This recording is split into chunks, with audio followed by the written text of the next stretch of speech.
In this video, I'm going to be talking about helmets. The recent Pinkbike video with Ben Cathro going over helmet testing and various truths and potentially myths was a great video. I highly suggest you check it out. Ben always does a great job of diving into issues.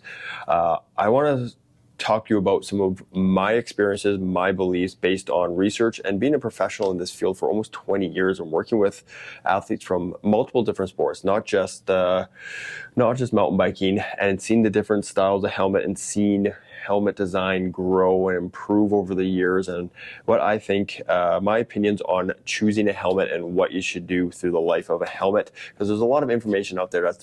Some of it's based on science and research, some of it is totally out there and it's fairly inaccurate or unproven. So keep on listening and keep watching, and I want to go over the various different things I consider with helmets. So first, right now we're in an amazing spot. Helmet technology has improved so much, along with the recognition and research done on concussion and head injury in sports. I'm really happy with what I've seen. I'm really confident in the helmet industry in mountain biking, there's a lot of good companies out there. They're all doing their own research, and there is also some independent testing being done that's available to the public, so you can compare helmets and make informed decisions, which is not something that is common in the consumer world. So where do I start? Let's talk how protective are helmets. So commonly, I always refer to the Virginia Tech helmet ratings. They test not just bike helmets, but multiple other sports helmets, and they select, they have a very detailed testing protocol they use, and they're not, the results are not paid for by the companies. They do it independent, so they're spending the money to get the helmets, and they're trying to create sport-specific type of testing protocols, and like, how would a mountain biker crash, and how should you test this helmet, and what kind of forces, as in G forces, should it be subjected to get to damage the helmet, and determine how much force does the helmet absorb before it gets into your head, into your brain. And and they give a star rating, which is great because some helmets test higher and some test lower. Ultimately, all the helmets pass a standard, whether it's a ASTM, a downhill standard, a HEC. There's a few other ones out there, and which are all based on different things. But many helmets nowadays are greatly surpassing those standards, which is awesome to see. So if you're getting a helmet that's not the most protective, you're still getting a very protective helmet, which is again, as I said, awesome to see in the industry. So first, what helmet should you get? You should get a helmet that's designed for the type of riding you're going to do. That's why you see my 3 helmets in front of you. So because I do a variety of different styles of riding, and I want different levels of protection, different levels of comfort, and some helmets are not appropriate for other styles of riding. So if, for example, I hear a question of, should you get the most protective, most sturdy, most heavy-duty helmet that is available? So say you go over to like a DH helmet, but DH helmets are quite heavy, don't breathe well, don't have good ventilation in general, and they're really designed for just downhill racing and riding. So if your primary focus is bike parks, downhill racing, by all means, get a downhill. These lighter weight enduro helmets, while some of them do pass downhill standards, and there is some information out there to show that they do meet downhill standards, but not across the board. Some of them, like chin bar, might not meet downhill standards, whereas the rest of it will. But the big part of them, and why enduro helmets are so expensive, is because they're lightweight, a lot of ventilation, you can breathe in them better. So you're paying a cost to get them to that point, but also still be very protective. So for me, when I do some enduro racing, but I do pedal rides where I ride very technical terrain, so I want the full face protection, but I need it to be breathability. And I only go to a bike park a few times a year, and I don't race DH, so getting a full DH helmet doesn't make sense since I would not ride it. And then with like the 3/4 helmet and the open face, so I do some really big rides, really hot days. I like the little bit of extra protection this provides, and the open ear hole allows me to hear better, and it really has unrestricted breathing. So this is one of my go-to helmets for my trail rides, because I do ride pretty bright. I do push myself. I ride technical terrain, and this gives me a little bit extra protection. In the open face, great for the XC rides, riders, kids, coaching rides, where it is not, I'm not riding, taking a lot of chances, but it's still a highly rated helmet. That's the basics. What works with you, whether it's an XC trail helmet, 3/4 helmet, enduro, DH helmet, choose one or multiple ones that work for you and what features on it work for you. So most important features is fit. Make sure it fits your head well. Try them on. Go to the store and don't be afraid to walk away if you're not getting a helmet that fits you correctly. And then other features such as there is ones with removable chin bars, removable earpieces, and depending on those, whether they're how highly rated are the removable pieces, will it fit? Is that chin bar sturdy enough for your bike park days? This is all a personal decision you need to make based on how much, what your preference is for riding and how the uses you will get out of the helmets. Other things like there can be adjustable visors, there can be how many vents, how light it is, can you wear a mount for lights and action cameras put on it, as well as the type of buckle. I really like Fox's Fidlock, which is one of the reasons I use them on top of their getting really great ratings on Virginia Tech's website. So I like having a across the board similar features on my helmets. I'm going to go into my opinions based on looking into some research as well as talking to some people in the industry to do some helmet testing, do concussion research, and talking about like what these helmets are actually doing. So one thing you're often said is like you'll see marketing say it's like say a certain percentage will reduce likelihood of head injury or concussion, which is a great claim, but what is it in comparison to? Is that the comparison to no helmet or other helmets or from a previous model of helmet? A lot of these kind of claims are hard to really to differentiate and get a substantial amount of evidence of why this is actually occurring, because a lot of helmets do similar things, perform very well. So what is it about the helmet? Is it a feature of the foam, the different type of material? Because like the EPS foam is the most common. You can see it. It's just like gray or black. Looks like hardened styrofoam. Obviously it acts much differently than actual styrofoam. There's a Coroid, a few different other products out there for companies that they do their own testing that absorb impact from it, from the impact. So also features like MIPS, which you can see is like which reduces rotational forces put into your head, because like you have an inner shell or like a retaining device that will rotate inside the shell of the helmet. That's like when obviously a lot of impacts, there's a rotational component which reduces the rotation placed on your brain, which your brain is very sensitive to becoming injured from. So having a product like MIPS or a few of the other rotational absorption methods that different companies use is a great feature to have on your bike.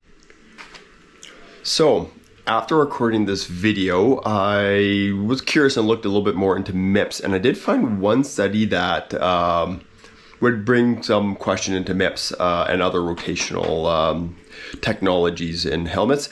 And basically what it did was, it was trying to answer the question is, does your sweaty hair or your scalp create enough sliding around your skull to act like act and absorb rotation? And what it found was that MIPS wasn't as effective with a simulated scalp on one of those crash test dummy heads that they use for the testing, which is quite interesting because it brings some question to like one of the question is like, does your scalp or your hair create that rotational barrier? While it's only one study, it's not enough to say outright no, MIPS is not worth it.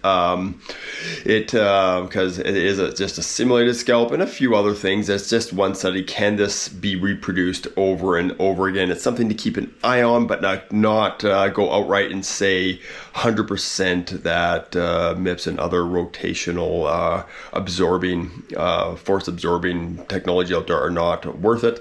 Ultimately, let's see where this plays out and see if more information comes from this study as subsequent peer-reviewed studies are completed. things I hear out there, whether it's coming from directly from companies or it's coming just out there in the mountain biking world. First one is, do you replace the helmet after impact? Yes, if you see any noticeable damage on a helmet. So say you see it and you can tell there's an indent in the helmet, or you can feel like there's some give, you can see cracks, or I even had a helmet once after a light glancing blow, which mostly was to my shoulder, but my head did make contact with the street. I was able to press on it and feel a little bit of movement and hear a little bit of crackling sound, and that obviously meant this, it didn't visually, other than a scuff on the outside of the helmet, didn't visually look like it was damaged.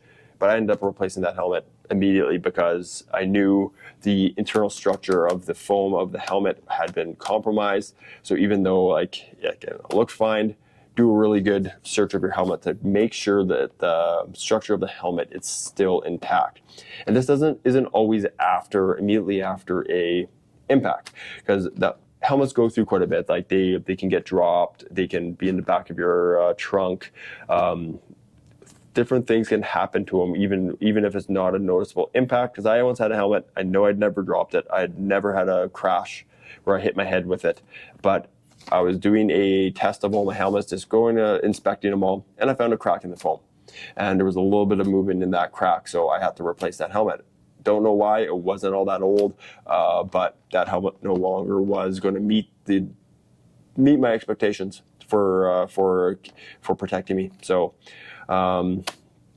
make sure you inspect your helmets, especially after any impact. Like if your helmet takes a few small impacts, again, up to your comfort level of what kind of risk are you willing to take? How much do you want to keep a helmet around that has taken a few impacts around? But obviously, any noticeable damage to any material on the helmet, that whether it's the foam or the different structures that are meant to absorb force, this, in my opinion, is a reason to immediately replace it. Another reason to replace it is the age of the helmet. This is one of many companies, and even some race series are going on to, like, you must have a helmet that has been manufactured within 3 years. And this is a somewhat controversial one because there is some research showing that helmets that up to 20 years are 20 years old still have similar impact ratings as brand new helmets. And most of this research has been done on helmets that have sat in a room in storage, and they periodically test them to see the degradation of the impact absorbing properties of the helmets. While realistically, these helmets get used, there's sweat, there's sun placed on them when you're outside. You might have some extreme temperatures like hot car, hot weather, cold weather. The research I've looked into this, heat, cold, sun, sweat don't generally degrade the materials to a substantial amount to make it after a few years of it. Will it actually degrade the performance of the helmet when needed in that? Having said that, would I keep a helmet for 20 years? No, I definitely wouldn't, because I know helmets get used, they get scuffed, they get dropped. There's things that go onto it that would probably more likely degrade the helmet's protection properties more than what would sweat or sun or just age would do. So this one is up to your comfort level. If you know your helmet's in good shape, it hasn't been dropped, hasn't been taking impacts, you're comfortable with it, it's up to you for how long you feel safe utilizing a helmet. And if you're racing in a series and they're checking the manufactured on date, because you can easily find it in most helmets, easily find it inside. These Fox helmets have it literally right here, along or by the sides, like the date it was manufactured on. So you know exactly when it was made, how old it is, and you can make a decision what's best for you. Or if you're in a race series that demands newer helmets, you must comply to that. So a lot of that 3 years, I assume, is, and understand this is me making an assumption, is that protecting liability of the company. So once that helmet's manufactured, goes to a warehouse, then it gets shipped out to a store, and then again finally gets sold, they don't know what the life of that helmet has had, whether what kind of use, what kind of care it's been given, if there has been impact. So they can't reasonably say, yes, we have tested helmets up to 20 years, but over 20 years, a helmet can take a lot of minor, small abuses if there's no major crashes in it. So I understand a company not wanting, or even a race series, not willing to take the liability of saying, yeah, that helmet's probably okay, but they don't know what that life of that helmet has looked like. So that is totally a personal choice. I would not keep a helmet 10 years, let alone 20 years. A lot of it is like knowing how I've ridden the helmet, what has happened to it, what the helmet looks like, and regularly inspect your helmets.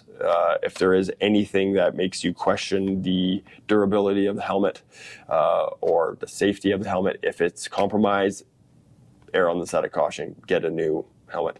Another one is moto helmets. So we'll talk about, like, in downhill, why don't you just wear a moto helmet, because it's meant for a sport that's much higher speeds. I also see a lot of moto helmets at the BMX racetrack when I'm out on my BMX bike. One word of caution with moto helmets: yes, they're rated for a much higher speed. Like, you can go 100 kilometers per hour on a moto helmet. Because you're trying to speed, but it depends on the helmet and how it was designed. There is some research out there that the more fatalities occur on motorbikes at lower speeds, because some of the helmets and some of the standards only require it to pass at an impact that's up to 100 kilometers per hour. So a lower speed impact mountain biking gets up to, maybe at the higher downhill speeds, up to 60 kilometers per hour approximately.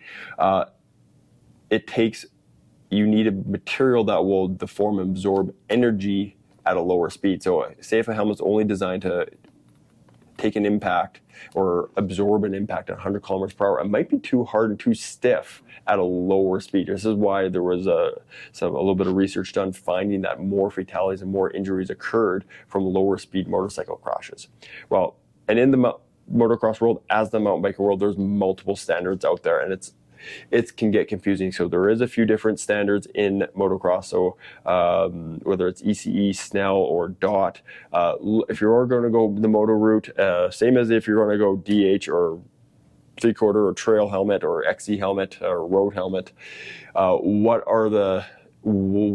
is the helmet designed? So does it have a dual layer? So like it has a surface or a material that is meant to absorb force at low impact speeds, such as 20 kilometers per hour, much like almost all mountain bike helmets? And does it have also a higher rate, material that's rated for a higher impact rate of a higher speed? So just going straight to a moto helmet may not be the best, because moto helmets are built for a certain purpose, which is riding motorbikes with a dirt bike, motorcycles on the roads. They're very, very, very specifically designed to protect for that sport. So go back to like choosing a helmet based on your use of it. So that is the information I can give you based on my knowledge. While I'm no means an absolute expert on helmet, but just make informed decisions, and utilizing something like the Virginia Tech to inform your decision on what are more protective helmets. Get the helmet that fits you best, is built for your intended purpose, as well as it's the most protective for what you can afford, because not necessarily the most expensive helmet is not necessarily the most protective, because sometimes having it lightweight, having it have more vents, having it aerodynamic can actually increase the cost while actually affecting how protective it is. And it may still pass standards, but it won't be the most protective helmets, which is why sometimes you see some cheaper helmets higher up in the rankings of Virginia Tech's testing, because they're using more material. They're not trying to make it well ventilated and lightweight. So I hope you found this helpful. If you have any experiences, anything else you've heard about helmets, or any other questions you want that I didn't cover, I don't think I covered absolutely everything out there, please drop something in the comments. Let's have a discussion, and I can update things for you down the road as I learn more and more information comes out about helmets. So anyways, have a great day, and thank you for watching.